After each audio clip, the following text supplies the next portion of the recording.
Giọng gió cho em, hát giọng não cho em. Rừng cây xanh lá. Đấy, thấy không ạ? Thấy biết hết lời không ạ?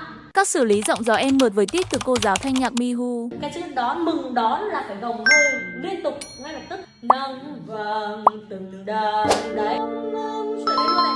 Ngập ngừng bên suối nước reo quanh mình. Lấy hơi đi ạ. Thì lấy hơi là sẽ thoải mái hơi hơn nhá. Cố gắng nào. Thử nào. Nghe bản cái bài này đó là màu của Tây Bắc, mà cụ thể luôn đó là nó ở Điện Biên. Với cái màu Tây Bắc nhất thì nó sẽ hơi có cái điệu luyến láy của Tây Bắc. Ví dụ